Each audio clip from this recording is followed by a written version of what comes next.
After 10 years behind concrete walls and iron doors, Zeczka stepped out of prison with the same name she had entered with, but not the same soul.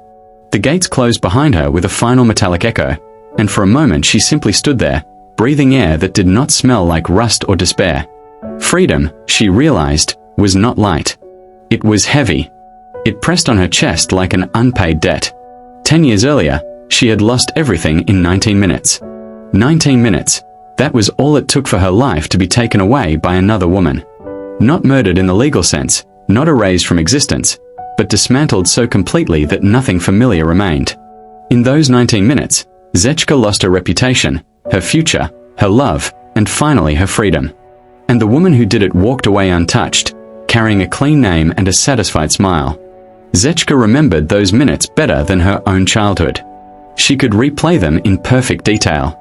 The room, the voices, the moment when truth no longer mattered. It was an accusation, carefully crafted, perfectly timed. One lie supported by another. Evidence planted like seeds in fertile ground. The system did the rest. Courts do not need truth, they need coherence. And the story told about Zeczka was coherent enough to destroy her. At 27, she entered prison branded as a criminal.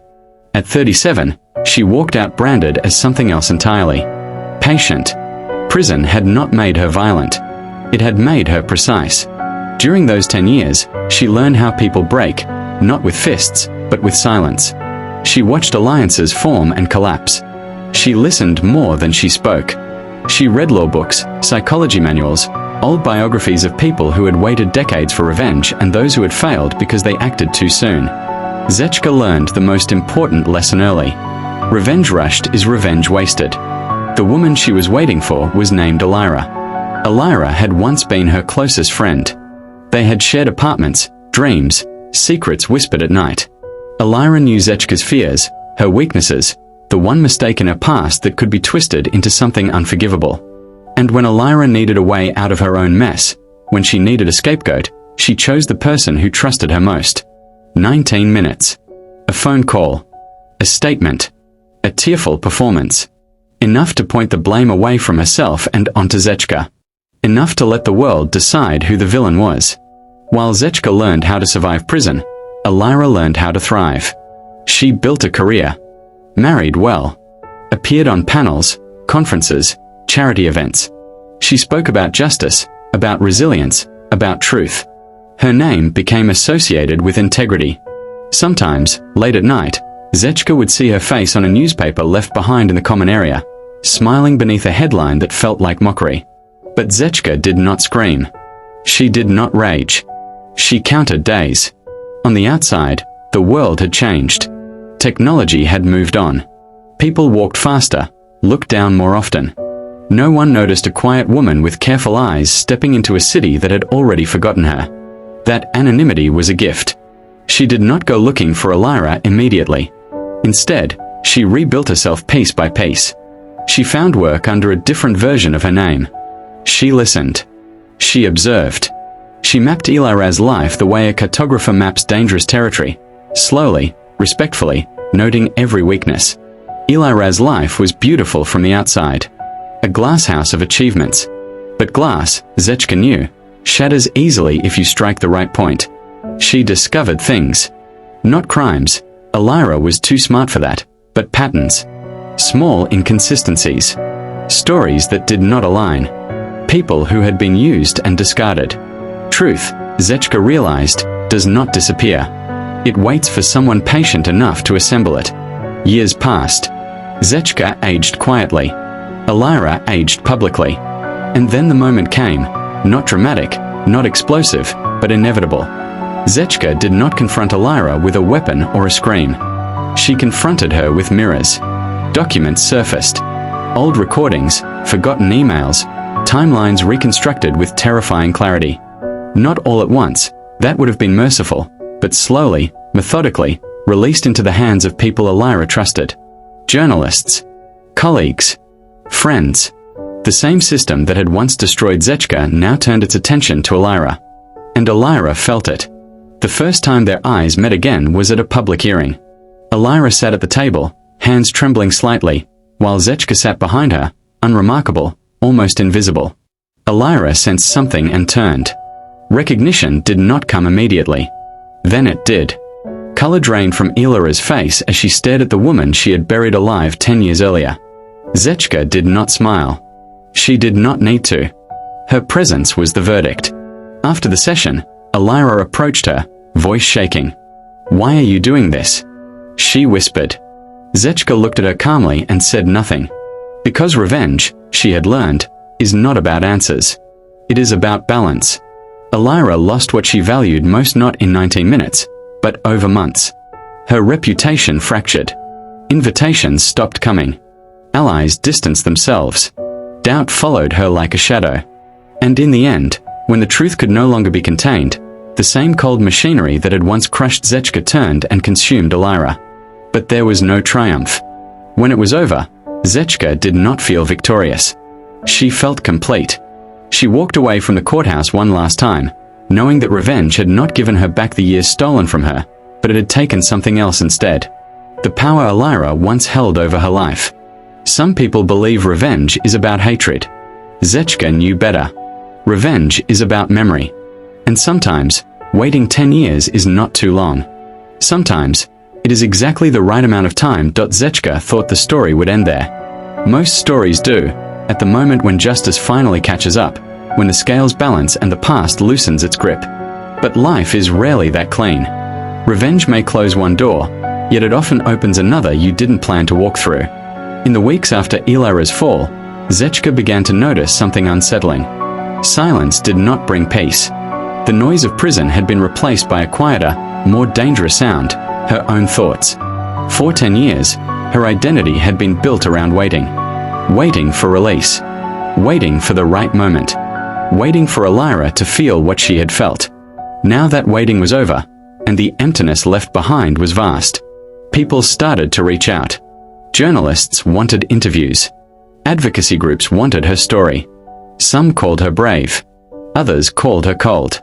A few, quietly, called her terrifying. Zeczka declined them all. She had spent too long being defined by narratives written by others. She was not going to let that happen again. One evening, as rain streaked down the windows of her small apartment, she found herself holding an old prison notebook. Inside were pages filled with names, women she had known inside. Women who had lost years, families, sanity. Some were guilty. Many were not. Each name carried a story that would never make headlines. That was when Zeczka understood something she hadn't before. Elira had taken her life in 19 minutes, yes, but prison had shown her hundreds of other lives taken just as quietly, just as efficiently, and often without anyone noticing. Revenge had been personal. What came next did not have to be. Zeczka began to work differently now. Not from anger, but from clarity. She helped one case, then another. Quietly connecting people with evidence. Teaching patience. Teaching women how to document truth before it disappeared. She never stood in front of cameras. She stayed in the background, where real change usually happens. Sometimes, late at night, she would remember Elira, not with rage, but with a strange neutrality. Elira had been the catalyst, not the destination. Without her betrayal, Zeczka might never have seen the machinery so clearly. How easily lives are erased, how truth can be bent, how time itself becomes a weapon. Years later, someone once asked her if revenge had been worth it. Zeczka thought for a long time before answering. "I didn't get my old life back," she said finally, "but I stopped living someone else's lie." And that, she realized, was the real escape. Because some people leave prison when the gates open. Others leave only when the past no longer owns them. Zeczka had waited 10 years to take revenge, but she would spend the rest of her life choosing what to do with the freedom that followed. Freedom, however, is not a destination. It is a responsibility. And responsibility has a way of testing even the strongest resolve. As Zeczka's quiet work began to ripple outward, resistance followed. Systems do not like to be questioned from the inside, and they especially resent those who understand their weaknesses too well. Files went missing. Calls were not returned. Doors that had briefly opened began to close again. She recognized the pattern instantly. It was the same slow suffocation she had once lived through, only now it was aimed at her from a different angle. One night, an envelope appeared under her door. No return address. Inside was a single photocopied document, an internal memo from years ago, stamped and signed, proving that evidence in her case had been deliberately ignored. Below it, written in careful handwriting, were 4 words. "You weren't the only one." Zeczka sat on the floor for a long time, the paper trembling slightly in her hands. This wasn't about Elira anymore. It never really had been. Elira had been a symptom, not the disease. Someone else had known. Someone else had allowed it to happen. Perhaps even encouraged it. The past, it seemed, was not done with her yet. She followed the trail slowly, aware now that patience could protect her, or destroy her, depending on how it was used. Names surfaced. Patterns repeated. Careers built on silence. Promotions earned by looking the other way. The deeper she went, the clearer it became. Her case was not an exception. It was a model. And models are meant to be replicated. Zeczka understood the risk. This kind of truth does not simply ruin reputations, it threatens foundations. Friends warned her to stop. Strangers hinted that she should disappear again, quietly this time. Even fear, long absent from her life, returned like an old acquaintance. But fear no longer controlled her. 10 years in prison had taught her something essential. There are worse things than confinement. There is living while knowing the truth and choosing to stay silent. When the first major exposure broke, it didn't explode, it cracked. A judge resigned quietly. An internal investigation began without explanation. Headlines used careful language, full of allegations and ongoing reviews. But behind the scenes, panic spread. Files were re-examined. Old convictions reopened. Names Zeczka recognized resurfaced in official documents at last. Some of the women from her notebook were released. Others received apologies too late to matter. Zeczka watched it all from a distance. She did not celebrate. She did not grieve publicly. She had learned that systems change slowly, and only when pressure becomes unbearable. One evening, she stood at a bus stop, watching strangers pass, each carrying invisible histories. She wondered how many lives had been quietly rewritten in minutes, just as hers had been. How many people were still waiting, counting days, believing that truth would someday be enough. She didn't believe that anymore. Truth needs witnesses. And sometimes, it needs someone who has nothing left to lose. Zeczka never sought forgiveness, from Elira, from the system, or from herself. Forgiveness implies closure, and her life was no longer about closing chapters. It was about keeping them open long enough for others to step through. Years later, her name would appear in no books, no documentaries. That was intentional. Influence, she knew, is strongest when it is invisible.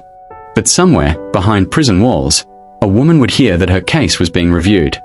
Somewhere else, a file would be reopened instead of buried. Somewhere, 19 minutes would not be enough to destroy a life. And that was how Zeczka chose to live, not as a victim, not as an avenger, but as proof that even time, when confronted patiently, can be forced to give something back. Because some lives are taken in minutes. And some are reclaimed over a lifetime. Time passed in a strange way after that, no longer measured by days or anniversaries, but by quiet signals that something, somewhere, had shifted. A letter. A late-night phone call. A single line in a legal database that used to say closed and now said under review. Zeczka learned to read these signs the way sailors read the sea. Small changes meant storms were forming. She never built an organization. That would have drawn attention too quickly. Instead, she became a node, one point in a living network of lawyers, former inmates, archivists, and people who simply refused to forget. Most of them never met her. Some never knew her real name. They only knew that when all doors seemed locked, there was a way to knock that did not echo. But the deeper she went, the more the cost became personal. Sleep grew fragile. Faces from prison returned in dreams, some grateful, some accusing. Not everyone she helped found relief. For a few, reopened cases only reopened wounds. Zeczka carried those failures silently. Justice, she had learned, is not a clean line from wrong to right. It is a field of debris where you choose which pieces to lift and which will remain buried forever. One night, she received a message she had never expected. It was from Elira. Short. Unsentimental. No apology. I think I finally understand what I did to you. And I don't know how to live with it. Zeczka stared at the words for a long time. 10 years ago, she would have answered immediately, with anger, with satisfaction, with something sharp enough to cut. Now she felt only distance. Eli Raz's suffering, once the goal, now felt irrelevant. Zeczka did not reply. Some lessons, she knew, must be lived without witnesses. Months later, Elira disappeared from public view entirely. No scandal this time. No headlines. Just absence. Zeczka did not investigate. She had learned that not every silence needs to be broken. What surprised her most was how ordinary her life became alongside all of this.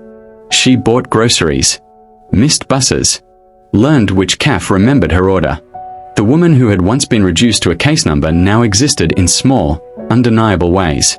Ordinary moments, she realized, were the most radical form of recovery. On the 10th anniversary of her release, Zeczka returned to the place where the prison gates had closed behind her. The building was still there. Same concrete. Same watchtowers. New paint, but the same shadow. She did not go inside. She didn't need to. Standing across the street, she thought about the 19 minutes again, not with pain this time, but with clarity. Those minutes had taken her life as she knew it, but they had also stripped away illusions. About fairness, about loyalty, about how easily truth protects the innocent. She understood now that fate is not a single event. It is a sequence of choices made after the event, especially the ones no one sees. Zeczka turned away and walked on. Somewhere, another woman would be accused tomorrow. Somewhere else, a file would be altered, a story bent. The world had not become just. It never would. But there would be resistance. Quiet, patient, unremarkable. And if someone asked who stood behind it, there would be no clear answer. Only outcomes. Only lives that did not end in 19 minutes. Because Zeczka had learned the final truth too late, and then just in time. They can take your life once. After that, what you build from the ruins is yours alone. Years later, when no one remembered her case and even fewer remembered her name, Zeczka understood that this was exactly how it was supposed to be. She lived in a small place near the edge of the city, where mornings were quiet and the past rarely knocked without invitation. Her hair had begun to show strands of grey. Her steps were slower, but her eyes, once hollowed by waiting, were steady now. Grounded. Present. Every so often, she would receive a message that contained no story, only a result. Released. Sentence overturned. Charges dismissed. She never kept copies. She never framed them. She read each one once, closed her eyes, and let the moment pass. Justice, she believed, should not become another form of possession. On an ordinary afternoon, Zeczka walked through a park and watched a woman teaching her daughter how to ride a bicycle. The child wobbled, panicked, nearly fell, then found her balance. The mother let go without announcing it. Zeczka smiled, because she understood the moment perfectly. Some forces hold you only until you are strong enough to stand on your own. She had once thought revenge was the end of her story. It wasn't. It was only the line between who she had been and who she chose to become. 19 minutes had taken her life. 10 years had taught her patience. The rest of her time, she had spent giving something back, not loudly, not publicly, but effectively. When night fell, Zeczka returned home, turned off the light, and sat in the dark for a moment longer than necessary. Not out of fear. Out of gratitude. The past was still there. It always would be. But it no longer spoke first. And for the first time since those 19 minutes, Zeczka did not feel like someone who had survived a story. She felt like someone who had finished telling it. That was the end of the story. Stay with me until we meet again.